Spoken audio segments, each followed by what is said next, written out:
11th class आज का हमारा पॉलिटिकल साइंस में जो क्वेश्चन है या टॉपिक है वो है powers and functions of high court. Powers and functions of high court. Last time हमने पढ़ा था ऑर्गेनाइजेशन ऑफ हाई कोर्ट्स। ठीक है। The high court of a state has the following powers.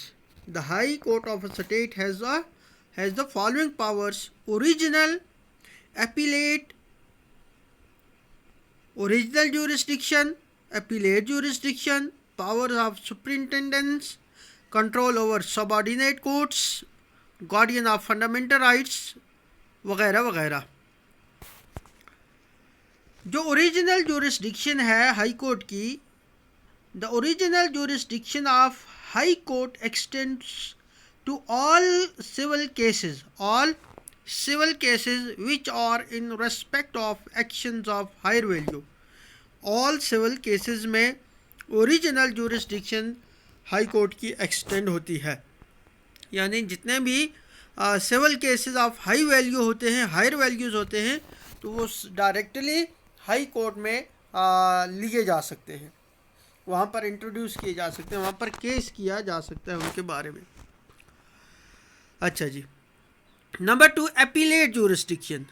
Appellate jurisdiction का मतलब है अपील करना। The appellate jurisdiction of the high court is in both civil and criminal,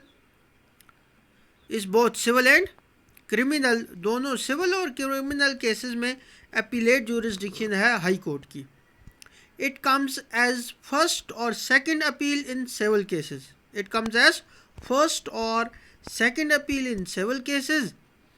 ये कभी फर्स्ट या second appeal के तौर पर आती है सिविल केसेस में।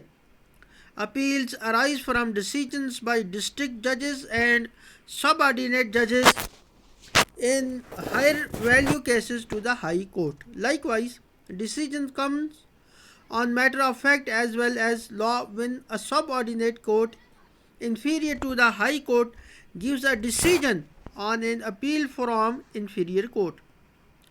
अच्छा, in such cases second appeal lies to the high court.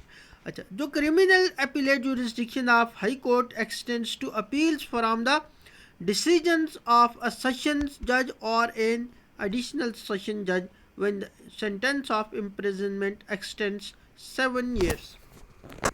जो सिविल केसेस होते हैं यानी कि क्रिमिनल केसेस नहीं होते हैं, तो उनमें हाई कोर्ट के पास फर्स्ट और सेकंड अपील होती है, और जबकि जो क्रिमिनल केसेस होते हैं तो वहाँ पर जो सेशन जज होता है या एडिशनल सेशन जज होता है, तो उनके जजमेंट के ख़िलाफ़ हाई कोर्ट में अपील की जा सकती है, जबकि when the sentence of imprisonment exceeds 7 years। ठीक है, 7 साल से ज़्यादा जब उसको कैद की सज़ा हो। Power of superintendence according to article 277, every high court extends the power of superintendence over all courts and tribunals except those dealing with armed forces operating within its territorial jurisdiction। ये जो सुपरिंटेंडेंस का पावर है over all courts, tribunals, जितने भी courts और tribunals हैं, सिर्फ उनको छोड़कर जो डीलिंग विद आर्मड फोर्सेस, उनको छोड़कर जितने भी ट्राइब्यूनल वगैरह होंगे उनके ऊपर सुपरिंटेंडेंस करता है हाई कोर्ट।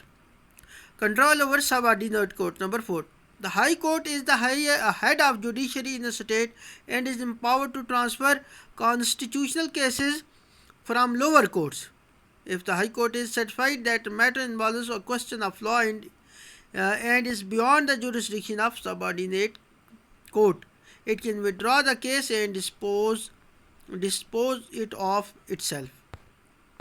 ठीक है, तो कंट्रोल सबऑर्डिनेट कोर्ट्स को कंट्रोल करता है हाई कोर्ट, और अगर उसको लगता है कि यहाँ पर कि जो जुरिस्डिक्शन है लोअर कोर्ट की या डिस्ट्रिक्ट कोर्ट की या लोअर जो सबऑर्डिनेट कोर्ट है, तो वहाँ से वो केस हाई कोर्ट ट्रांसफ़र खुद ही कर सकता है कि यह हाई कोर्ट में इसकी सुनवाई होगी। फिर है guardian of fundamental rights. According to Article 226, the High Court is empowered to issue writs to any person or authority, including the government, if it feels that the fundamental rights of any individual are being infringed upon within its jurisdiction. तो इस fundamental rights के बारे में जो high court के power है वो under article 226 है। तो ये हाई कोर्ट रिट्स इशू कर सकता है किसी भी अथॉरिटी के ख़िलाफ़, इंक्लूडिंग द गवर्नमेंट, अगर किसी भी बंदे के फंडामेंटल राइट्स वायलेट हो रहे। दीज में include the writs of habeas corpus, mandamus, prohibition, quo warranto and certiorari. Thus through article 226 the high court guarantees the rule of law and guarantees the fundamental rights. अच्छा, फिर है court of appeal. The high court keeps a record of its own case which act as a precedent in future cases. ये court of appeal भी है और interpreter of the constitution भी है with in its limits. ठीक है, तो ये था आज हमारा question, jurisdiction of high court, that mean powers and functions of high court.